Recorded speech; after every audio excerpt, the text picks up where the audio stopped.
108 சீட்டு தான் நம்ம ஏன் கொடுத்தோம், 200 சீட்டு விஜய்க்கு கொடுத்துருக்கணுங்கிற எண்ணத்துக்கு இன்னைக்கு மக்கள் வர்ற அளவுக்கு இது அலக்களிக்கப்பட்டாரு விஜய். நம்மளுக்கு புரியுது. உங்க விசில் ஓட்டு போட்ட ஜனங்களுக்கு நீங்க எப்படி புரிய வைப்பீங்க? அந்த மக்கள் பெருந்திரளா இருக்கிறாங்க. அவங்களை பெருநாள பாதிக்கப்படுறது திமுக அதிமுக தன்னுடைய ஓட்டுகளை இழந்து அது அடுத்த தேர்தலுங்கும் போது கண்ணா பின்னாடி ஏறிடும். முன்னாடி ஒரு மாதிரி இருந்தது, முள்ளிவாய்க்காலுக்கு பின்னாடி ஒரு மாதிரி ஆயிடுச்சு. 1991 மே மாசம் 21ஆம் தேதி 20ஆம் தேதி வரல ஒரு மாதிரி இருந்தது. 21ஆம் தேதி தலைகளா மாறி 41 பேர் கரூர்ல சாகருக்கு முன்னாடி ஒரு மாதிரி இருந்து பின்னாடி ஒரு மாதிரி இருந்தது. மாறல. அதான் விஜய்க்கு 108 சீட்டு கொடுத்துருச்சு. அதுக்கு அன்பு நண்பர்களுக்கு வணக்கம். தற்போது ஓடிக்கொண்டிருக்கும் ஒரு மிகப்பெரிய அரசியல் சூறாவளி விஜய் எப்போது முதல்வர் பதவியேற்பார் என்பதையொட்டி ஏகப்பட்ட பிரச்சனைகள் ஓடிக்கொண்டிருக்கின்றன. ஒவ்வொன்றாக படிப்படியாக அந்த கட்சிக்கு ஆதரவு அளித்து வருகிறார்கள். முதலாவதாக போய் காங்கிரஸ் தன்னுடைய 5 தொகுதிகளை அவங்ககிட்ட கணக்காட்டி உடனடியாக ஆதரவு அளித்ததுடைய விளைவு பாஜக அவங்க தாவேக ஆட்சி அமைப்பதை தொங்கலில் விட்டுருக்குதுங்கிறது எல்லாருக்குமே தெரிஞ்ச விஷயம். அந்த தொங்கலில் விட்டுருக்கிற விஷயத்தை வேடிக்கை பார்த்துட்டு இருக்கிற முகமாக அதிமுக திமுக, அதாவது ஏற்கனவே ஆண்ட கட்சிகள் இருவரும் அப்படி வேடிக்கை பார்த்துட்டு இருக்கிறது மக்கள் மத்தியில், இன்னும் சொல்லப்போனால் இளைய சமுதாயத்தின் மத்தியில் ஒரு பெரிய ஒரு கொந்தளிப்பை ஏற்படுத்தியிருக்கு. விஜயை இப்படி தொங்கலில் விட்டு அலைய விடுறது அதிமுக அல்ல, அதிமுக கூட பெரிய பங்கு இல்லை, திமுகவை தான் எல்லோரும் திட்டி தீர்த்துட்டு இருக்காங்க. இது தீய சக்தி திமுகவின் வேலைன்னு பிரச்சாரம் பண்ணுறாங்க. இன்ஸ்டாவில் அது நிறைய ஓடிட்டுருக்கு. இதுக்கிடையில் திமுகவும் அதிமுகவும் இணைஞ்சு 2 பேர் கூட்டணி ஆட்சி நடத்த போகிறது, அல்லது வெளியிலிருந்து திமுக அதிமுகவுக்கு ஆதரவு கொடுத்து எடப்பாடி பழனிசாமியை முதல்வர் ஆக்குறதுங்கிற ஒரு விஷயம் வதந்தியாக புரளி கிளம்பி அது 2-3 நாளாக ஓடிட்டுருக்கு. இந்த ஓட்டத்தினோட இது இல்லை அப்படின்னு மறுத்து திமுக தரப்பில் சொன்னாலும் இன்னும் அதிமுக தரப்பில் அதை பற்றின ஒரு பெரிய ஒரு சின்னதாக கூட அதுக்கு ஒரு குழு கொடுத்தே இல்லை, அப்படி இல்லைன்னு சொல்கிற மாதிரி யாருமே சொல்லலை. அதனால் இந்த சந்தேகம் வலுத்துட்டே இருக்குது. ஆக மொத்தத்தில் விஜய் அலைக்கழிக்கப்படுவது முழுக்க திமுக மேலே தான் மிகப்பெரிய பழி விழுந்துட்டுருக்கு. அதைய அப்படி ஓரங்கட்டுற விதமாக ஐயுஎம்எல் தலைவர் காதர் மொய்தீன் அவர் திமுக தலைமை என்ன சொல்லுதோ, எங்கள் கூட்டணி கட்சி தலைமை என்ன சொல்லுதோ அதுக்கு தகுந்த மாதிரி நாங்கள் முடிவெடுப்போம்னு சொல்லிட்டாங்க. இதுக்கிடையில் சிபிஎம் கட்சிகள் 2 அவங்களுடைய செயற்குழு கூட்டி 2 பேருமே அவங்களுக்கு இருக்கக்கூடிய 2 சீட் ஆதரவை வெளியிலிருந்து ஆதரவு அப்படிங்கிற அடிப்படையில் அவங்க கொடுத்துட்டாங்க. இப்போ தாவேகாவுக்கு ஆட்சி அமைக்க தேவையாக இருக்கிறது 2 சீட்டு. இந்த 2 சீட்டு விசிகா கொடுக்கறதா ஏற்கனவே உத்தரவாதம் கொடுத்துருக்கிறதா தெரியுது. ஆக மொத்தம் நாளையோ நாளை மறுநாளோ அல்லது இன்றைக்கி நைட்டோ கூட தாவேகா விஜய் முதலமைச்சராக பதவி ஏற்கலாம், அவர் கூட ஒரு 10 பேர் பதவி ஏற்கலாம். ஆனால் இப்படி விஜயை தொங்கலில் விட்டு அலைய விட்டது ஒரு மாதிரி மக்கள் மத்தியில் ஓடிட்டுருக்கு. அதை பற்றி டிஸ்கஸ் பண்ணத்தான், கலந்துரையாடல் பண்ணத்தான் தோழர் மணிபாரதி வர சொல்லியிருக்கிறோம். வணக்கம் தோழர். வணக்கம். இந்த அரசியல் போக்கை நீங்கள் எப்படி பார்க்குறீங்க? அதாவது தாவேகா அந்த கட்சி புதுசாக துவங்கப்பட்ட கட்சி. அந்த கட்சியில் இருக்கிறவங்களுக்கு அரசியலில் பெரிய அனுபவம் கிடையாது. ஆனால் மக்கள் பெரிய அளவில் அவங்கள வாக்களித்து தேர்வு பண்ணியிருக்காங்கன்னா 108 சீட்டு ஜெயிக்க வச்சுருக்கிறாங்க. தமிழக சட்டமன்றத்துக்கு 118 சீட்டு இருந்தால் தான் ஆட்சி அமைக்க முடியும். ஆனால் ஒரு 10 சீட்டு குறைவாக அவங்களுக்கு 11 சீட்டு குறைவாக அவங்களுக்கு வாக்களிச்சிருக்கிறாங்க. இது மக்கள் செய்த தவறு. அப்போ இன்னொரு 11 சீட்டு ஜெயிக்க வச்சுருந்தாங்கன்னா இவங்களுக்கு இந்த திண்டாட்டம் இருந்திருக்காது. இதில் ஆட்சி அமைக்க முடியலைங்கிறதுக்காக நம்ம பிற கட்சிகளை குறை சொல்கிறதுங்கிறது சரியல்ல. அது நியாயமும் அல்ல. அவங்க கொள்கை வேறு, லட்சியம் வேறு. அப்போ அவங்க எனக்கு ஆட்சி அமைக்க ஆதரவு தரல அப்படின்னு அவங்க மேலே பழி போடுறதுக்கு பாருங்கள், அது மோசமான அரசியல். உங்களுக்கு வாய்ப்பு இல்லை, உங்களுக்கு அவ்வளோதான் கொடுத்துருக்குறாங்க, உங்களால் முடிஞ்சால் நீங்கள் ஆட்சி அமைக்கணும், இல்லைன்னா பிறர் மேலே பழி போட கூடாது. ஆனால் கம்யூனிஸ்ட் கட்சிகள், விடுதலை சிறுத்தை கட்சி, அவங்க 3 கட்சிகளில் இப்போ 2 கட்சி தெளிவான முடிவு எடுத்திருக்கிறாங்க. நாங்கள் திமுக கூட்டணியில் தொடர்றோம், ஆனாலும் விஜய் ஆட்சி அமைக்க வெளியிலிருந்து ஆதரவு தருகிறோம் அப்படின்னு சொல்லியிருக்காங்க. இது நல்ல முடிவு, மிகச்சிறந்த முடிவு. இது காரணம் என்னன்னு கேட்டிங்கன்னா, இன்னும் 2 நாள் ஆட்சி அமைக்கலைன்னா கவர்னர் ஆட்சி கொண்டு வர்றதுக்கான வாய்ப்பு இருக்குது அப்படின்னு ஒரு சட்ட சிக்கல் இருக்குது. அந்த சட்ட சிக்கலுக்கு இடம் கொடுக்காம இந்த ஆட்சி அமைக்கிறதுக்கு வெளியிலிருந்து ஆதரவுங்கிறது மிகச்சிறந்த இது. பிரச்சனைகள் அடிப்படையில் அவங்க சட்டமன்றத்தில் பேசலாம், ஆதரவை வாபஸ் வாங்கலாம், வாபஸ் வாங்காமல் தொடரலாம், இதெல்லாம் பண்ணலாம். இவங்க வந்து தங்களுடைய அனுபவங்களை பெருக்கிக் கொள்ள வேண்டும், அனுபவசாலிகளை வந்து கூட வச்சுக்கணும், அதுதான் மிகச்சிறந்தது. இதில் வந்து அதிமுக ஆட்சி அமைக்குமா, அதில் திமுக அதிமுக கூட்டா என்ற கேள்வியெல்லாம் வருது. அப்படி ஒரு கேள்விக்கு இடமே இல்லை. ஆனால் சில பேர் கிளப்பி விடுறாங்க. அதுக்கு தகுந்த மாதிரி தான் எடப்பாடி பழனிசாமி அவங்க எம்எல்ஏக்கள் எல்லாம் கொண்டு போய் ரிசார்ட்டில் தங்க வச்சுருக்கிறாரு. அது அந்த கருத்து வலுவடைகிற மாதிரி இருக்குது. ஆனால் ஒரு பக்கத்தில் வந்து நான் என்ன நினைக்கிறேன்னா, திமுகவிலே சில பேர் கேம் ஆடலாம். ஆனால் அந்த எடப்பாடி பழனிசாமிக்கு நீ தான் முதல்வர், நாங்கள் வெளியிலிருந்து ஆதரிக்கிறோம்னு ஒரு கொஞ்சம் பேர் சொல்லியிருக்கலாம், நப்பாசையை தூண்டி விட்டுருக்கலாம், இப்படி கூட இருக்கலாம். அது உண்மையாங்கிறது தெரியல. இருந்தாலும் வந்து அப்படி ஒரு நிகழ்வு நிகழ்கிறதுக்கான வாய்ப்பே இல்லை. எதிரும் புதிருமாக இருந்த 2 அரசியல் கட்சிகள் ஒன்றாக இணைந்து நாங்கள் ஆட்சி அமைக்கிறோங்கிற அந்த ஒரு முடிவுக்கு போனாங்கன்னா அது வந்து மக்கள் மத்தியில் ரொம்ப தவறான எண்ணத்தை உருவாக்கிடு. அதுக்கப்புறம் இவங்க அரசியல் பண்ணுறதுக்கே இடமில்லாமல் போயிடும். ஏன்னா திமுக கொள்கை சொல்லும்போது திமுகவுக்கு எதிராக பேசுகிறதையே ஒரு அரசியலாக வச்சு அவங்க ஆட்சிக்கு வந்தவங்க அதிமுக. அதனால் வந்து 2 பேர் ஒன்று சேர்றது நியாயம் இல்லை. நியாயம் ஒன்று சேர்ந்து ஆட்சி அமைச்சாங்கன்னா அது கெட்ட பேரை தான் உருவாக்கும் அப்படிங்கிறது என்னுடைய வலுவான கருத்து. இந்த இடத்துல விடுதலை சிறுத்தைகள் அவங்க வந்து இன்னும் கருத்தை தன்னுடைய முடிவை சொல்லாமல் இருக்கிறாங்க. அவங்க என்ன சொன்னார்னா, திரும்பவே என்ன சொன்னார் அப்படின்னா, 2 கம்யூனிஸ்ட் கட்சிகளும் நாங்களும் ஒன்றாக இணைந்து பயணித்திருக்கிறோம், அவர்களுடைய முடிவு என்ன என்பதை தெரிந்து கொண்டு அதற்கு இணக்கமான முடிவை நாங்களும் எடுப்போம்னு சொல்லியிருக்காரு. அது ரைட்டு. இப்போ கம்யூனிஸ்ட் கட்சிகள் அறிவிச்சிட்டாங்க. கிட்டத்தட்ட அதுக்கு இணக்கமாக தான் இதே மாதிரியான ஒரு முடிவை தான் எடுப்பார்னு நான் எதிர்பார்க்குறேன். அது கூட வந்து இன்னொரு முக்கியமான விஷயம் என்னங்கன்னா, அவங்க ஆட்சி அதிகாரத்தில் பங்குங்கிறத அவங்க அரசியல் அவங்க அரசியலே மெயினாக முக்கியமான அரசியலே திருமாவளுடைய அரசியலே ஆட்சியில் பங்கு, அதிகாரத்தில் பங்கு அப்படிங்கிறது தான் அவங்களோடது. அது ஏன் அப்படி சொல்கிறாங்கன்னா, அவங்களுக்கு வந்து அவங்க தலித் மக்கள் மத்தியில் அரசியல் பண்ணுறாங்க. தலித் மக்களுக்கு வந்து ஒரு மரியாதை வேணும் அப்படின்னா அதிகாரத்தில் இருந்தால் தான் அந்த மரியாதை வரும் என்பது அவங்களுடைய கோட்பாடாக இருக்குது. அதனால் வந்து அதிகாரத்தில் பங்கு கேட்பாங்களா இல்லை கம்யூனிஸ்ட் கட்சிகள் மாதிரி வெளியிலிருந்து ஆதரிப்பாங்களாங்கிற ஒரு விஷயம் மட்டும் தொக்கி நிற்கிது. அந்த ஒரு விஷயத்தையும் கூட இன்னும் சிறிது நேரத்தில் அவங்க சொல்லிடுவாங்கன்னு நினைக்கிறேன். அநேகமாக இன்று இரவே ஆட்சி அமைக்கிறதுக்கு அமைச்சா அது புத்திசாலித்தனம் அப்படின்னு நான் நினைக்கிறேன். ஏன்னா பெரிய பேரெல்லாம் போடாமல் நேரடியாக போய் ஒரு 10 பேர்த்து கூப்பிட்டு போய் இன்று இரவே பதவி ஏற்கிறது மிகச்சிறந்த முறை. ஏன்னா இப்போ நம்ம இந்த நெருக்கடியான சூழ்நிலையை பயன்படுத்தி கொண்டு பாஜக அவங்க வந்து கவர்னர் ஆட்சியை தமிழகத்தில் கொண்டு வந்து முழு அதிகாரத்தையும் அவர்கள் பறித்து கொள்வதற்கு இடமளிக்காமல் இன்னும் 2 நாள் தான் இருக்குது அப்படின்னு சொல்லி சட்ட வல்லுநர்கள் சொல்கிறாங்க. அந்த 2 நாளைக்கு முன்னால் அவங்க வந்து பதவி ஏற்றுட்டு மற்ற திரும்ப கூடுதல் அமைச்சர்களை கொண்டு வர்றதோ அமைச்சர்களை மாற்றி அமைக்கிறதோ கூட 2வது செஞ்சிடலாம். இதை வந்து உடனடியாக அவங்க செய்ய வேண்டிய முக்கியமான கடமை அவங்களுக்கு முன்னால் இருக்குது. கம்யூனிஸ்ட் கட்சியிலும் இந்த பாஜக வந்துவிடக்கூடாது என்பதற்கு தான் முக்கியமான கருத்தாக வச்சு அவங்க வந்து கவர்னர் ஆட்சி மூலமாக இங்கே ஒரு ரூல் பண்ணி இப்போவே வந்து அந்த 3 மும்மொழி திட்டம் அதையெல்லாம் அவங்க அமுல்படுத்திட முடியும். கவர்னர் ஆட்சி 1 மணி நேரம் இருந்தால் போதும், மும்மொழி திட்டத்தை ஏற்கிறேன்னு சொல்லிட முடியும்.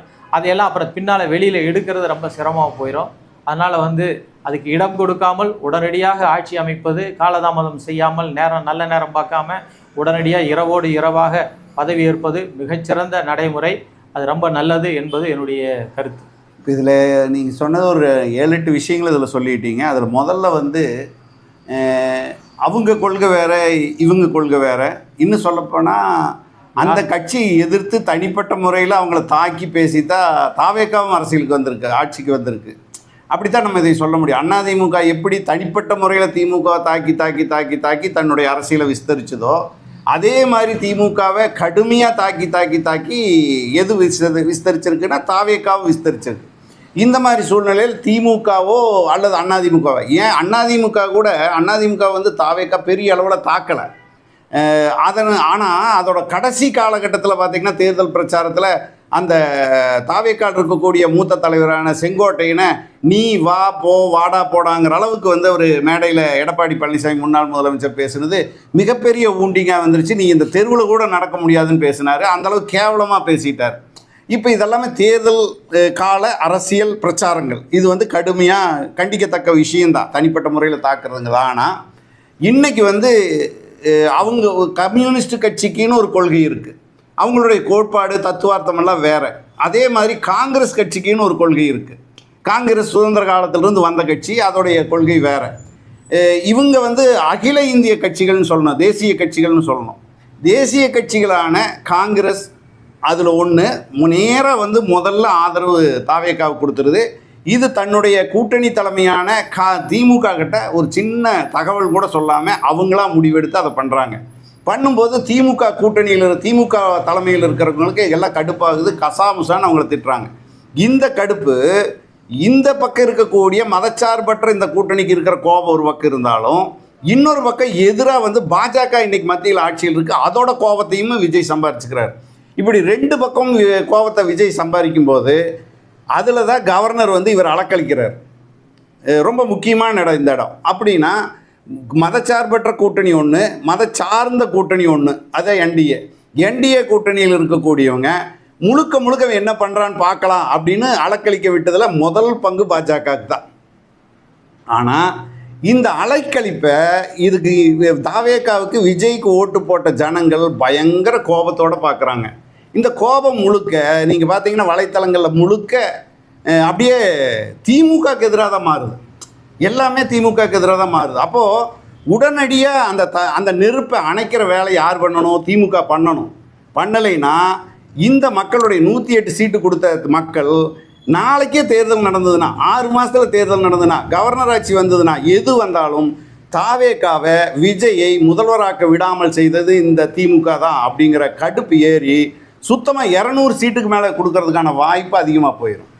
அப்போது பொறுப்பு வந்து யாருக்கு? நீங்கள் கொள்கை வேறேன்னு சொல்லலாம், கோபம் எல்லாம் இருக்கலாம். ஆனால் உங்களுடைய கட்சியுடைய தன்மை வந்து மக்கள் மத்தியில் அதோட தனித்தன்மை இழந்துக்கிட்டு வருது. இது எல்லாமே உணர்ச்சி வசப்பட்ட மக்களாக இருக்காங்க. உணர்ச்சி வசப்பட்டதோடு தான் நீங்கள் விசிலுக்கு வாக்களிச்சிருக்காங்க. அப்போ முதல்ல பொறுப்பு இப்படியான மக்கள் ஓட்டு போட்டதை 2 கட்சி முதல்ல ஜீரணிக்கணும். யார்? அதிமுகவும் திமுகவும். ஏன்னா இவங்க 2 பேர் தான் 1969லேருந்து நேற்று வரைக்கும் மாறி மாறி ஆட்சி செஞ்சவங்க. 2 மாறி மாறி ஆட்சி செஞ்ச கட்சிகளுக்கு கூடுதல் பொறுப்பு இருக்குது. இந்த மக்கள் இப்படி இருக்கிறதுக்கு, அதாவது விசிலுக்கு ஓட்டு போடுறக்கோ இவங்களை விசில் அடிச்சாங்குஞ்சுன்னு சொல்லுவீங்க, தற்குறின்னு சொல்லுவீங்க, அணில் குஞ்சுன்னு சொல்லுவீங்க. இப்படியான 3வது 4வது 5வது தலைமுறைகளை உருவாக்குனது இந்த 56 ஆண்டு காலமாக இவர்கள் ஆண்ட ஆட்சியில் கொடுத்த கல்வி, மருத்துவம், வசதிகள். நீங்கள் 2 பேரும் எங்களுக்கு வேண்டாம் அப்படின்னு சொல்லி புதுசாக ஒன்றை தேர்ந்தெடுத்துருக்குறாங்க. நீங்கள் இந்தியாவில் பார்த்தீங்கன்னா 3 மாநில கட்சிகள் ஒரே ஈக்குவல் ஃபைட்டில் நிற்கக்கூடிய மாநிலமாக இன்றைக்கி தமிழ்நாடு மாதிரி இருக்குது. தேசிய கட்சிகளுக்கு இங்கே வேலை இல்லை. உண்மையிலேயே கோபப்படணும்னா தாவேக்கா வந்ததில் கோபப்பட வேண்டியது தேசிய கட்சிகள் தான் கோபப்படணும். கம்யூனிஸ்ட்டுக்கு இப்போ போய் ஆதரவு கொடுத்துருச்சு தேசிய கட்சிகள் இருக்கக்கூடிய 2 கட்சி. காங்கிரஸ் கட்சி தேசிய கட்சி அதுவும் ஆதரவு கொடுத்துருச்சு.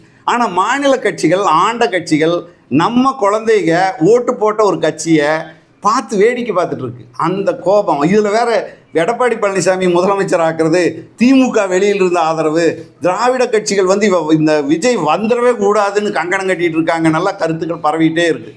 இந்த கருத்துக்கள் போகிற வேகம் பார்த்தீங்கன்னா இவர் விஜய் அலைக்கழிக்கப்படுற கோபத்தை விட அதிகமாக பரவுது.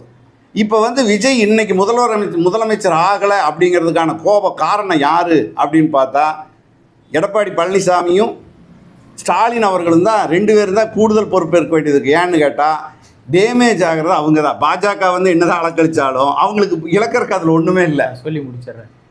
நீங்கள் 2-3 பாயிண்ட் சொல்லியிருக்கிறீங்க. ஒன்று வந்து விஜய் வந்து அலைக்கழிக்கப்படுகிறார் அப்படிங்கிறது, அதான் ரொம்ப முக்கியமானது. இப்போ அலைக்கழிக்கப்படுகிறார், நான் முடிச்சிடுறேன். அலைக்கழிக்கப்படுகிறார், அதுக்கு பாயிண்ட் நம்பர் 1. பின்னால் பாஜக 1. 2வது வந்து அதிமுக திமுக இவங்க 2 பேர் சேர்ந்து தான் அலக்களிக்கிறாங்க, அவங்க தான் காரணமாக இருக்கிறாங்கன்னு சொல்லியிருக்கிறீங்க. அது ஏற்புடையதல்ல. பாஜக நேரடியாக பண்ணல. பாஜகனால் ஒரு காரணம் இருக்குது. அவங்க கவர்னரை விட்டு அலக்களிக்கிறாங்க. அது ஆட்சியில் இருக்கிறாங்க அவங்க மத்தியில், அவங்களுக்கு அந்த பவர் இருக்குது, கவர்னர் விட்டு அலக்களிக்கிறாங்க. காரணம் என்னன்னா, கவர்னருக்கு வந்து நீ இத்தனை சீட் இருக்குன்னு சொல்லு, அப்போ தான் உன்னை கூப்பிடுவேன்னு சொல்கிற உரிமை கவர்னருக்கு கிடையாது. கவர்னர் வந்து அவருக்கு என்ன வேணும்னா, எந்த கட்சி பெரிய கட்சியோ அந்த கட்சி ஆட்சி அமைக்க கூப்பிடணும். அந்த கட்சி வந்து சட்டமன்றத்தில் தான் பெரும்பான்மையை நம்பிக்கை தீர்மானத்தை கொண்டு வந்து சட்டமன்றத்தில் தான் அவங்களுக்கு பெரும்பான்மையை ப்ரூவ் பண்ணணும். ப்ரூவ் பண்ணுற இடம் சட்டமன்றம். அப்போது அது சட்டமன்றம் பண்ணுற வேலையை இவர் கையில் எடுத்துக்கிறார். கையில் எடுத்துகிட்டு எங்கிட்ட காமி அப்போ தான் நான் கூப்பிடுவேன்னா அந்த அதிகாரம் கவர்னருக்கு கிடையாது. அது பின்னால் பிஜேபி இருந்து இயக்குது. அது வந்து பிஜேபி மேலே நீங்கள் சொன்னால் கூட அந்த தவறு பொருத்தமாக இருக்கும். அது உண்மையும் கூட. இல்ல பிஜேபிக்கு ஏன் சொல்றேன்னா, பிஜேபிக்கு அந்த தவறு இருக்கு, தவறு குற்றம் பண்ணல. அவங்க இன்னும் சொல்ல போனா, ஆனா அவங்க பண்ணுனா அவங்களுக்கு இழக்கிறதுக்கு ஒண்ணும் இல்லையில. முடிச்சுறாங்க தலைவரை.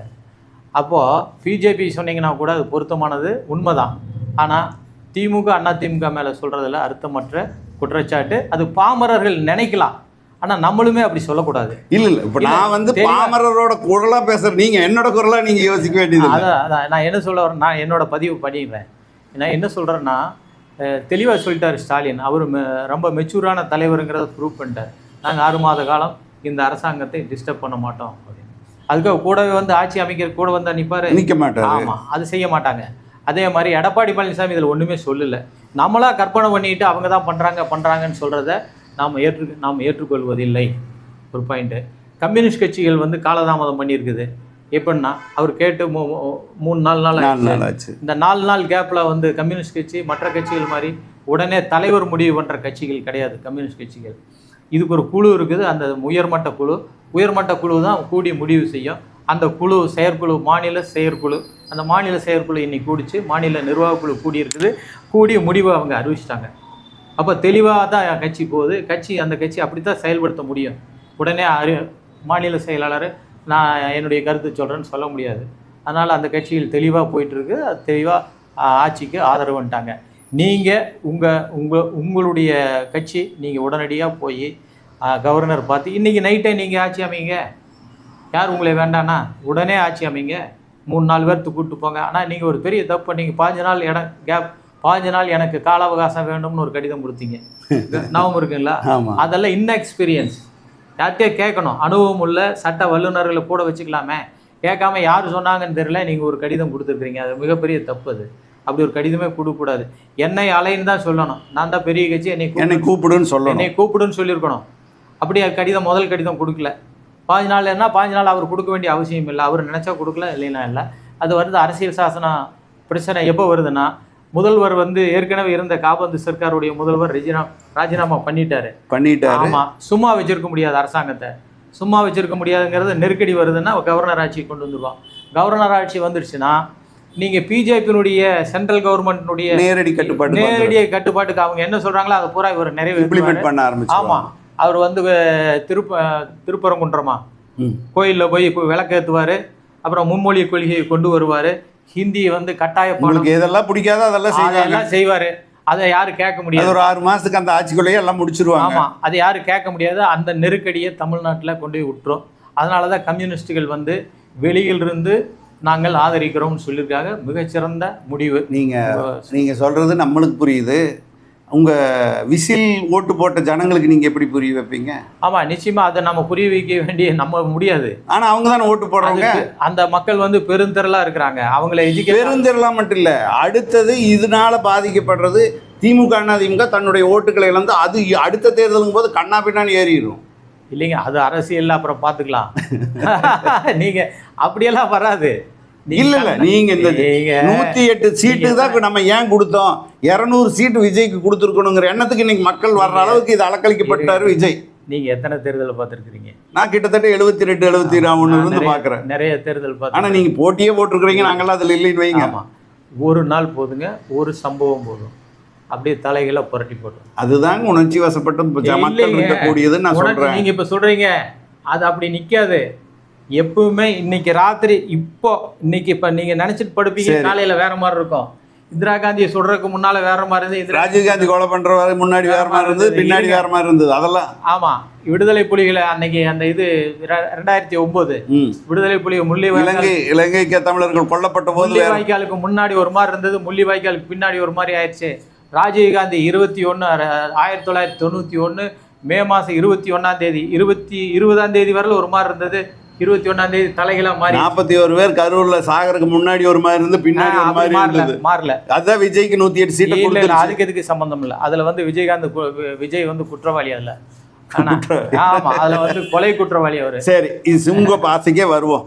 இப்ப வந்து திமுகவுக்கு இது பொறுப்பு இல்ல, அதிமுகவுக்கு பொறுப்பு இல்ல. 6 மாசம் கவர்னர் ஆட்சி வந்துருச்சு. இருங்க, யாரு வந்து நாளைக்கு தேர்தல் வரும்போது யாரு மேல இந்த மக்கள் குற்றம் சொல்லுவாங்க? பாஜக மேலயா, அதிமுக மேலயா, திமுக மேலயா? மக்களும் குற்றம் சொல்ல மாட்டாங்க, விஜய் மேல குற்றம் சொல்லுங்களேன். இப்ப நம்ம அறிவு இல்லாம பொறுப்பு இல்லாம ஒருத்தர் தேர்ந்தெடுத்துட்டோம். ஐயோ, அந்த அளவுக்கு மக்கள் இருந்தா 56 வருஷமா எதுக்கு திமுக மாறி மாறி ஆளுது? உங்களை சிபிஎம் ஆண்டிருப்பீங்களா? இது எல்டிஎஃப் மாதிரி கேரளா மாதிரி ஆயிருப்பீங்கல்ல. இவருக்கு ஓட்டு போட தப்பா போச்சுன்னு ரியலைஸ் பண்ணலாம். ஐயோ, மக்கள் ஏங்க சினிமா மோகத்துல எம்ஜிஆர் காலத்துல இருந்து தொங்கிட்டு இருக்கிறாங்க கோயம்புத்தூர் தமிழ்நாட்டு ஜனங்கள். அப்படியெல்லாம் நினைக்கிறேன். என்ன நினைக்கிறாங்க? இன்னைக்கு விஜய் வந்து விசிலுக்கு ஓட்டு போட்டிருக்காங்க. எம்ஜிஆர் ஓட்டு போட்டது கூட ஒரு அரசியல் பின்னணிங்களா? இது ஒண்ணுமே இல்ல, சினிமா கவர்ச்சி அரசியல், வேற ஒண்ணுமே இல்ல. லக்ஸ் சோப்பு விளம்பரம் மாதிரி விசில விளம்பரம் பண்ணார், ஓட்டு போட்டாங்க. நீங்க ஜனங்களை பத்தி தெரியாம பேசுறீங்க. தலையில வச்சு தூக்கி வச்சு கொண்டாடுவாங்க, அடுத்த நிமிஷம் மாத்திடுவாங்க. சார், சினிமாக்காரருக்கு மட்டும் அது இல்ல சார். எம்ஜிஆருக்கு அப்படித்தான் 80ல தோக்கடிச்சாங்க. 6 மாசத்துல வந்த தேர்தலில் எம்ஜிஆர் தூக்கி நிறுத்தி 10 வருஷம் இருந்தாலும் தலையில் தூக்கி வச்சு கொண்டாடவும் செய்வார்கள், கீழே ஓட்டு மிதிக்கவும் செய்வார்கள். இது ஜனங்களுடைய இயல்பு. சரி, இன்னொரு பொதுமக்களுடைய இயல்பு. இன்னொரு விஷயம், இது நிரந்தரம் நல்லா யாரும் நினைச்சுக்க முடியாது. இல்ல, நான் என்ன சொல்ல வர்றேன், தூக்கி வச்சு கொண்டாடிட்டாங்க இது நிரந்தரம் அப்படின்னா, போன எலெக்ஷன்ல தூக்கி வச்சு கொண்டாடணும், இந்த எலெக்ஷன்ல போட்டு எங்க நீங்க நல்லது. எங்களுக்கு 2 ஆப்ஷனை தவிர வேற ஒண்ணும் இல்ல. கமலஹாசன் வந்தாரு, இருந்தாலும் ஸ்டாலின் ஒரு வாய்ப்பு கொடுத்து பாப்போன்னு கொடுத்தாங்க. ஸ்டாலின் சரியா பயன்படலைன்னு உடனே இங்க தாவறாங்க. ஒண்ணும் கிடையாது. நீங்க பார்லிமெண்ட் எலெக்ஷன் நடந்து எத்தனை மாசம் ஆச்சு? 2 வருஷம், 1.5 வருஷம் ஆச்சு. 1.5 வருஷத்துல அங்க 40 ஜெயிக்க வச்சாங்க, இப்ப 40 தோக்கடிக்கிறாங்க. அன்னைக்கு பணப்பட்டுவாடா சரியா நடந்து, இந்த தடவை பணப்பட்டுவாடா சரியா போய் சேரல. இந்த தடவை பணம் வாங்கிட்டு தான் ஓட்டு போட்டு. இல்ல, நிறைய பக்கம் பணத்தை அமுக்கிட்டாங்கிறாங்க. அதெல்லாம் விசாரிச்சு பார்த்துட்டேன். 80% பணம் கொடுக்காம அமுக்கின தொகுதிகள்லாம் இருக்குது. அது வேற விஷயம். ஆனா என்னன்னா, இப்ப என்ன பொறுத்தளவு என்னன்னா, கூடுதல் பொறுப்பு திமுக அதிமுக இருக்கும். ரொம்ப முக்கியமா பொறுப்பு திமுகவுக்கு இருக்கு அப்படின்னு நம்ம சொல்ல வர்றோம். ஏன்னு கேட்டா, 6 மாசம் கழிச்சோன்னே இந்த ஜனங்க முழுக்க விஜயின்பால் அனுதாபப்பட்டுட்டு ஓட்டு பூரா அவருக்கு போட்டுருவாங்கங்கிற இதை வந்து இந்த தமிழக அரசியலை பொறுத்தளவு சினிமாக்காரங்களை முன் வச்சு எம்ஜிஆர் காலத்திலிருந்து இப்போ வரைக்கும் நடந்திருக்கிறதுனால நான் சொல்கிறேன். இந்த விஜயை அலக்களித்தது வந்து பாஜக தாங்க. பாஜக நிர்மாணித்த ஒரு கவர்னர் தாங்க அலக்களித்தார். அது நீங்களும் நானும் ஒத்துக்கலாம். மக்கள் ஒத்துக்கிறது இல்லையே. மக்கள்கிட்ட கொண்டு போவாங்க. மீடியாவோட வேலை என்ன? மீடியாவோட கட்சியோட வேலை என்ன? கட்சி கொண்டு போவாங்க. அது கட்சி கொண்டுட்டு போய் இந்த மக்கள் எல்லாம் விசில் போட்டுருக்க மாட்டாங்கல்ல. நேரம் இருக்கு. இன்னைக்கு வந்து 2 பேர் உட்காந்துட்டு ஒருத்தர் பாண்டிச்சேரியில வந்து 47 எம்எல்ஏக்கள் உட்கார வச்சுட்டு இருக்க வேண்டியதில்ல. இன்னொருத்தர் வந்து எங்கன்னா சென்னையிலேயே தங்கி இருக்குன்னு சொல்லி 59 எம்எல்ஏக்கள் உட்கார வச்சிருக்க வேண்டியதில்ல. இன்னொருத்தர் 108 எம்எல்ஏக்கள் எங்க ஒழிச்சு வச்சிருக்கிறாருன்னு தெரியல. இன்னொரு வேடிக்கை பாருங்க, ஒரு எம்எல்ஏவாது யாருன்னு தெரியல. இந்த இவரு விஜயோடைய அலுவலகம் அந்த பங்களாக்குள்ள காருக்குள்ள ஒளிஞ்சிட்டு போறாரு. யாரும் மீடியாக்காரங்க இது ஒரு எம்எல்ஏவா திருமாவளவன் எல்லாம் கேட்டுட்டு இருக்கிறாங்க. சரிங்களா? இப்படி எங்க ஒளிச்சு வச்சிருக்கிறாங்கன்னே தெரியல. மக்களை வந்து நீங்க அரசியல் மயப்படுத்தி இருந்தா இந்த பிரச்சனையே இல்லையே. புரியுதா? அப்ப என்னன்னா இதுல பாருங்க இன்னொரு சூட்சம் இருக்கு. காங்கிரஸ் வந்து ஒரே கண்டிஷன், பாஜக கூட கூட்டணி கிடையாது, பாஜக கூட துணை போகக்கூடாது. அடுத்தது முக்கியமாக வர்ற தேர்தல் அடுத்த தேர்தல் எல்லாமே நீங்கள் தான் கூட்டணி அப்படிங்கிற அடிப்படையில் சேர்ந்துட்டாங்க. ஆனால் இப்போ மார்க்சிஸ்ட் பார்ட்டி கொடுத்துருக்கக்கூடிய ஒரு ஒப்புதல் கடிதத்தில், ஆதரவு கடிதத்தில், அதாவது தாவேகா மட்டும்தான் ஆட்சி அமைக்கிறதுக்கு நாங்கள் ஆதரவு அப்படின்னு கொடுத்துருக்காங்க. அப்படின்னா காங்கிரஸ் வந்து அந்த ஆட்சிக்குள்ளே போகக்கூடாது. இது ஒரு நிபந்தனை கூட கொடுத்துருக்காங்க. அப்படியெல்லாம் நிபந்தனை இல்லை, நிபந்தனை போட்டிருக்காங்க. இப்போ என்னன்னா, நாளைக்கு காங்கிரஸ் மந்திரி பதவி 3 பேருக்கு கிடைக்குன்னு போனவங்க 2 பேர் பிச்சுட்டு வர்றதுக்கு வாய்ப்பு இருக்கு. ஏன்னா அவங்கெல்லாம் மந்திரி பதவியிலேயே உட்காந்துருக்கிறவங்க. அதான் அப்படியெல்லாம் ஒரு தவறான ஒரு இமேஜ் வந்து கம்யூனிஸ்டுகள் மேல நீங்க திணிக்கல. செய்தி வந்திருக்கு. தப்பு அப்படியெல்லாம் கிடையாது. இல்ல, இந்திய கம்யூனிஸ்ட் கட்சி அந்த ஆதரவை சொல்லல. அந்த மாதிரி நிபந்தனை சொல்லல. ஆனா மார்க்சிஸ்ட் சொல்லி இருக்கிறதா இப்ப செய்தி வந்துட்டு இருக்கு. இல்ல தப்பு. அப்படியெல்லாம் நீங்க சரியா செய்தி பார்த்துட்டு காங்கிரஸ் மந்திரி சபையில வந்தா நாங்க இல்ல காங்கிரஸ் மந்திரி சபைன்னு சொல்ல தாவேகா மட்டும் ஆட்சி அமைக்கிறதுக்கு நாங்க வந்து ஆமா தாவேகா மட்டும்னா அதிமுக இல்ல அதிமுக பத்தி ஒரு பிரச்சாரம் ஓடி இல்ல காங்கிரஸ் உள்ளுக்குள்ள போல திருமாவளவன் தப்பா புரியுறீங்க. அது வந்து தப்புங்க, அது தவறு, அது தவறு. அப்படியெல்லாம் வந்து சிறுபிள்ளைத்தனமான முடிவெல்லாம் கம்யூனிஸ்டுகள் எடுக்க மாட்டாங்க. கம்யூனிஸ்டுகள்னா நீங்க என்ன தேசிய கட்சின்னு சொன்னீங்க, அப்படியே இன்டர்நேஷனல் பார்ட்டி கம்யூனிஸ்ட் பார்ட்டினா ஆமா அது நாலேஜே வேற, அது சித்தாந்தமே வேற. நீங்க சின்ன பிள்ளைத்தனமா சிறுவில்லைத்தனமான முடிவுல எல்லாம் இது மேல திணிச்சிட்டு இன்னைக்கு வந்து தப்பு 2 நாளா அலக்கழிச்சதுல திமுக கூட்டணியில் அத்தனை கட்சி மேல தானே பழி அலக்கழிக்கலாம் இல்லைங்க. தெரிஞ்ச நீங்க தப்பு. ஏங்க விஜய் பாவமா போறாரு. ரைட்டுங்க, உங்களுக்கு அரசியல் தெரியல. நீங்க இப்ப அரசியல் தெரியாத ஒரு குழந்தைங்க, ஒரு இளைஞர் சமுதாயம் உருவாகுது, நீங்க தடையா இருக்கிறீங்க. யாரு தடை? நீங்க பழி போடுறீங்க. அலைக்கழிக்கிறது வந்து நீங்க தாங்கிறாங்களா மக்கள். ரொம்ப தப்புங்க. நீங்க ஒரு செய்தியாளர், நீங்க இப்படி சீனியர். ஐயா அங்கிருந்து தகவல் சொல்ற, நீங்க தகவலை சொல்றதுக்கு கருத்து சொல்றதுக்கு வித்தியாசம் தெரிஞ்சுக்கங்க. ஒரு சீனியர் ரிப்போர்ட்டர் இப்படி பேசவே இல்ல நீங்க ஒரு விஷயம் கேளுங்க. பத்திரிகையாளனோட வேலை அங்க இருக்கிற தகவலை மக்களுக்கு சொல்றது, உங்ககிட்ட இருக்கிற தகவலை அவங்க கிட்ட சொல்றது, அவ்வளவுதானே ஒழிய அப்படி நீ கருத்தாளனா மாறினா வேற மாதிரி வேற. நீங்க அப்படி நினைச்சிருந்தாலுமே அவங்க எல்லாம் இப்படி நினைக்கிறாங்க, அது ரொம்ப தப்புங்கன்னு தான் நீங்க பேச. அதை தான் கேட்கறேன் நான். அவங்க எல்லாம் இப்படி நினைக்கிறாங்க. நீங்க டிவிலயோ சமூக வலைத்தளங்களையோ ஓபன் பண்ணி பாத்தீங்கன்னா குவியலா இந்த மாதிரியான கருத்துக்கள் தான் வந்து விழுக்கிட்டுங்க. அவங்க அப்படித்தான் இருப்பாங்க. மக்கள் வந்து எப்பவுமே அப்படித்தாங்க இருப்பாங்க. அதனாலதான் மகாகவி பாரதி என்ன சொன்னார்னா, நெஞ்சு பொறுக்குதில்லையே இந்த நிலை கெட்ட மனிதரை நினைந்து நினைந்திடனும் பெருக்குதில்லையே. மக்கள் அப்படித்தான் இருப்பான், அறியாமையில் இருப்பான், தவறா முடிவெடுப்பான், என்ன வேணாலும் செய்வான். இருந்தாலும் அவனை விட முடியாதுங்க. அந்த மக்களுக்காக தான் நம்ம கட்சி வச்சிருக்கோம். அந்த மக்களை மீட்டெடுக்கிறதுக்கு தான் கட்சி வச்சிருக்கோம். தொடர்ந்து போராடுவோம். எத்தனை தடவை தோக்கடிச்சாலும், எத்தனை தடவை நீ நிராகரிச்சாலும் அந்த மக்களுக்காக கம்யூனிஸ்ட் கட்சி போராடும் அப்படிங்கிறதுல உண்மையா உறுதியா சொல்லிக்கிறேன். அது உண்மையும் கூட. போராடிட்டு தான் இருக்கு. நீங்க சொல்றத பார்த்தா அலைக்கழிப்புக்கு காரணம் தீதும் நன்றும் பிறர் தரவாரா அப்படிங்கிற மாதிரி விஜயோடைய தப்புக்கு விஜய் தான் காரணம் தெளிவா சொல்றீங்க. அப்ப அதை வந்து மக்கள் தானே பரிசீலனை ஜனங்கள் எல்லாம் புரிஞ்சுக்கிட்டு அடுத்த தடவை வந்து ஓட்டு போடுறதுன்னா திமுக தாவேகாக்கு போடாம அல்ல திமுக அதிமுகக்கு அல்லது கம்யூனிஸ்ட் கட்சி போட்டுருவாங்க. ரெண்டாவதுங்க, தன் மீது இருக்கிற தவறுகளை தானே உணர்ந்து பரிசீலனிக்கிறதுக்கே ஒரு அறிவு வேணும். அதுக்கு 10 வருஷ காலம் ஆகும். அதுக்கு நாம என்ன பண்ண முடியும்? நீங்க தாங்க, நீங்க வளர்த்துற குழந்தைங்க தானுங்க. அதுக்கு ஏங்க நீங்க விஜய்ங்கிறது 51 வயசு, உங்களுக்கு 81 வயசு ஆச்சு. எங்க கிட்ட ஆலோசனை கேட்டு நீங்க நகரணும். உங்ககிட்ட படிச்சு நாங்க நகர்ந்தது தானே இது. நீங்க எங்க ஆலோசனையை கேட்கல. உங்க ஆட்சியில படிச்ச கல்வியில தானுங்க நான் நகர்ந்திருக்கிறேன். நீங்க வந்து என்னன்னா, என்ன செய்தாரை ஒருத்தல் அவர் நான நன்னயம் செய்து விடணும் குரல் வழியெல்லாம் குரலோவியம் எல்லாம் தீட்டிட்டு எம்ஜிஆர் கட்சி இருங்க. எம்ஜிஆர் கட்சி ஆரம்பிச்சாரு. எம்ஜிஆர் எங்க இருந்து ஆலோசனை கேட்டாரு? அவர் அரசியல் மயப்படுத்தப்பட்டு வந்தாரு. இல்ல விஜய் வந்து நேர சினிமா. எம்ஜிஆர் கட்சி ஆரம்பிக்கிற போது அவர் கூட ஒருத்தருமே இல்லைங்க. அவருக்கு கூட ஜனங்க தான் இருந்தாங்க. அவரே ஒரு எம்எல்ஏவா இருந்து வந்தாருங்க, கட்சி பொருளாளரா இருந்து வந்தாரு. என்ன தெரிஞ்சிருந்தாரு? பெரிய கட்சிங்க. என்ன தெரிஞ்சிருந்தாரு? நீங்க வரலாற்றை மறைக்காதீங்க. எம்ஜிஆர் வந்து பாலன் இல்லத்துல படுத்து அங்கதான் அரசியல். பாலன் இல்லத்துல படுத்ததே பெரிய அரசியல் தெரிஞ்சது தானே. இவர் எந்த காலத்துல பாலன் இல்லத்துல தங்கி இருக்கிறாரு. விஜய் எல்லாம் பேச விடுங்க, விஷயத்தை ரிசீவ் பண்ணுங்க. விஷயத்தையே ரிசீவ் பண்ணாம நீங்க பாட்டு அடிச்சுட்டு இருந்தீங்கன்னா, கல்யாண சுந்தரம் மிகப்பெரிய மக்கள் தலைவர், கம்யூனிஸ்ட் கட்சி லீடர், அவருதான் அவர் வழி நடத்தினார். ஆமா, புரிஞ்சுங்களா? அவருதான் வந்து பால நிலத்துல தங்க வச்சு பாதுகாப்பு கொடுத்து அரசியல் பண்ணாரு. அப்படித்தான் அரசியல் வந்து எம்ஜிஆருக்கு வந்தாரு. கம்யூனிஸ்ட் கட்சி பாதுகாப்பு, எம்ஜிஆர் போற பக்கமெல்லாம் கம்யூனிஸ்ட் கட்சி பாதுகாப்பு கொடுத்தது. எப்போ தேர்தலுக்கு முன்னாடியே? ஆமா. ஏன் கொடுத்தது? கட்சியை உருவாக்குறதுக்கு.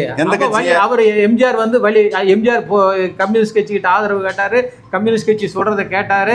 அதனால எம்ஜிஆர் நடத்தணும். புரிஞ்சுங்களா? இவர் அப்படி ஒரு ஆலோசனை எல்லாம் கம்யூனிஸ்ட். நீங்க ஆலோசனை கொடுக்குற அளவுக்கு நீங்க கொஞ்சம் பாத்துருக்கலாம்ல. ஏன்னா இவரோட வீரியம் தெரிஞ்சுக்கிட்டு இப்படி 108 சீட்டு வாங்கின பிறகு போய் ஆதரவு பண்ணி இல்ல நீங்க தப்பா இப்பவுமே தப்பா பேசுறீங்க. ரொம்ப தப்பா பேசுறீங்க. 108 சீட்டு வாங்கினதுனால போய் ஆதரிக்க இல்ல. அந்த தொங்கு சட்டசபைங்கிறதுக்காக தப்பு ரொம்ப தப்பா பேசுறீங்க. 108 சீட்டு வந்துருச்சுங்க.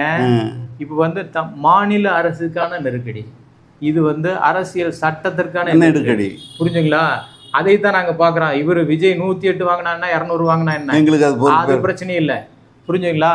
இப்ப 108 வாங்கினதுனால இப்ப வந்து இடையில கவர்னர் ஆட்சி வந்துட்டா அவன் நினைச்சதெல்லாம் நிறைவேற்றுவான். பெரிய சொல்லிட்டீங்க. ஆமா, இப்ப நீங்க கிளப்புனதுனால திரும்ப சொல்றேன், அவன் நினைச்சதெல்லாம் செய்வான். புரிஞ்சுங்களா?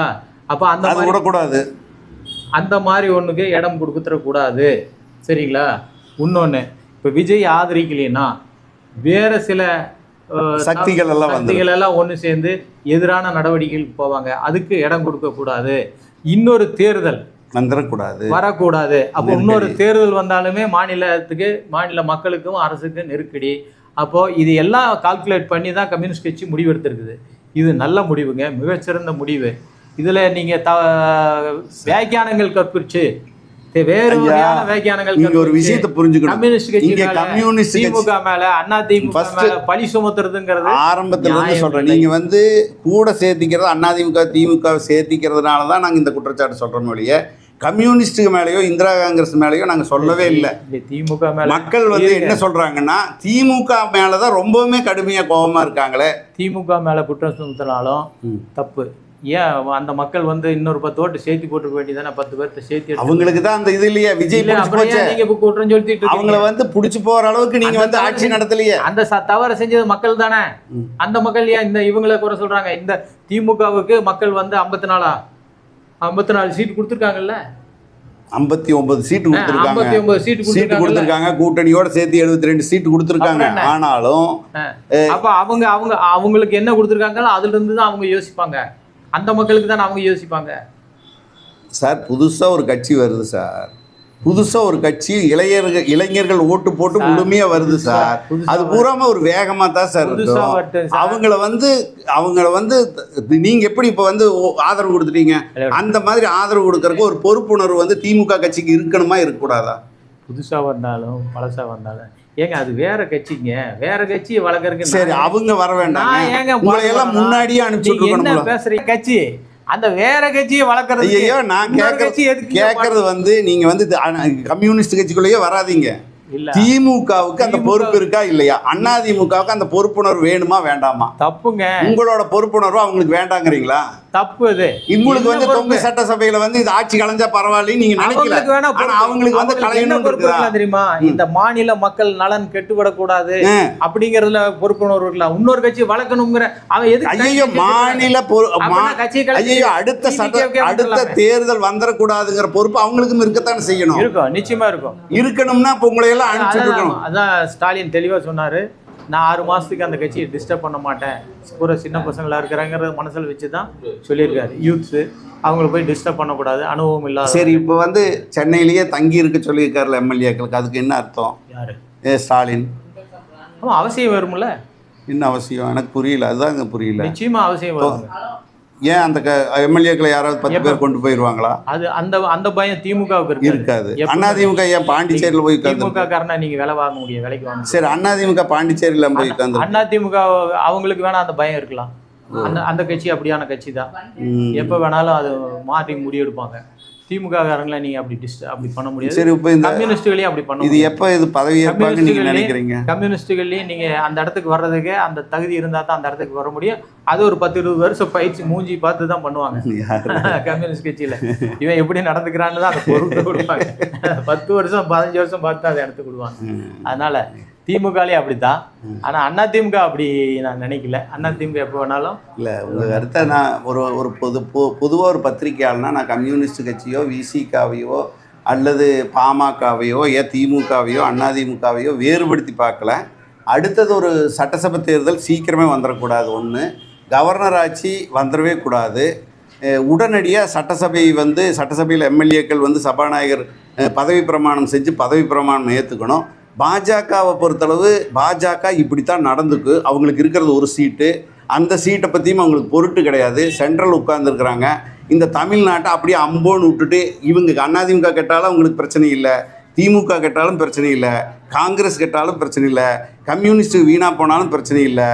அவங்கள பொறுத்தளவு இங்கே ஒரு கேம் விளையாடுறதுக்கான எல்லா அஸ்திரங்களும் அவங்க கையில் இருக்குது. அதனால் அதை அவங்களுக்கு கேட்டால் அந்த பொறுப்புணர்வை எதிர்பார்க்க முடியாது. ஆனால் இந்த சட்டசபை தேர்தல் திரும்ப வந்துடக்கூடாது, கவர்னர் ஆட்சி வந்துடக்கூடாதுங்கிறதுல ரொம்ப அக்கறையாக கம்யூனிஸ்டுகள் இருக்கிற மாதிரி, விசிகா இருக்கிற மாதிரி, கொஞ்சோண்டாவது வெளியிலிருந்து மறைமுகமாகவாவது ஒரு சப்போர்ட்டில் திமுகவும் அதிமுக இருக்கணுங்கிற ஒரு ஆதங்கத்தில் தான் மக்கள் பார்க்குறாங்களே ஒழிய நான் பார்க்குறேன்னு ஒழிய இதில் வேறொன்றும் ஒரு விஷயம் இல்லை. இந்த பேட்டியின் மூலமாக மக்களுக்கு நான் சொல்லிக்கிறது வந்து உண்மையில் வந்து இதில் வந்து கேம் ஆடுறது வந்து கவர்னர் அவர் பிஜேபி சொல்லி பாஜக பாஜக சொல்லி ஆடுறாரா சொல்லாம ஆடுறாராங்கிற ரெண்டாவது. ஆனால் கவர்னர் தினம் அம்பாருக்கு சொல்லித்தான் ஆடுவார். ஆமாம், இதில் வந்து கவர்னர் வந்து பெரிய கேம் ஆடுறாரு. இந்த விஜய் வந்து ஆட்சி அமைக்கிறத காலம் தள்ளுறது, அவருக்கு நெருக்கடி கொடுக்குறதெல்லாம் கவர்னர் தான். கவர்னருக்கு இல்லாத அதிகாரத்தை எல்லாம் அவர் கையில் எடுத்துட்டு அவர் வந்து அலக்கழிச்சிட்டு இருக்கிறாரு. இது மிகப்பெரிய தவறு. இந்த நேரத்தில் வந்து கண்டனத்தையும் பதிவு செஞ்சுக்கிறோம் கவர்னருக்கு. விஜய் அவர்களை வந்து பதவியேற்கிறதுக்கு உடனடியாக அழைக்கணும், இம்மீடியட்டாக அவங்களுக்கு பதவியேற்க அனுமதிக்கணும் அப்படிங்கிறத இந்த நேரத்தில் பதிவு பண்ணிக்கிறேன். இல்லை, பொதுவாக விஜய் அலக்களிக்கப்படுறது அல்லது அவர் அலையிற மாதிரியே தெரியல. அவர் ஒரு ஜாலியாக போயிட்டு வந்துட்டு இருக்கிற மாதிரி கவர்னர் ஆஃபீஸ் போயிட்டு வர்றாரு. மக்கள் பார்க்குற மக்கள் தான் அவர் அலைக்கழிக்கிற மாதிரி பார்க்குறாங்க. அந்த அலைக்கழிப்பு வந்து முழுக்க இருக்கிற கட்சிகள் மேலே கோபமாக வெளிப்படுது. அந்த கோபத்தை சுமக்க வேண்டாம். ஏன்னா பாஜக செய்யக்கூடிய பழிபாவமெல்லாம் வந்து திமுக மேலே விழுந்துக்கிட்டு இருக்குதுங்கிற ஒரு கவலையில் தான் நம்ம இந்த நேர்காணலை வச்சுருக்கோம். அதனால் நாளைக்கு என்ன நடக்குங்கிறது நாளைக்கு பார்ப்போம். இப்போதைக்கு உங்களோட நேர்காணல் முடிச்சுக்கிறேன். நன்றி, வணக்கம். நன்றி, வணக்கம்.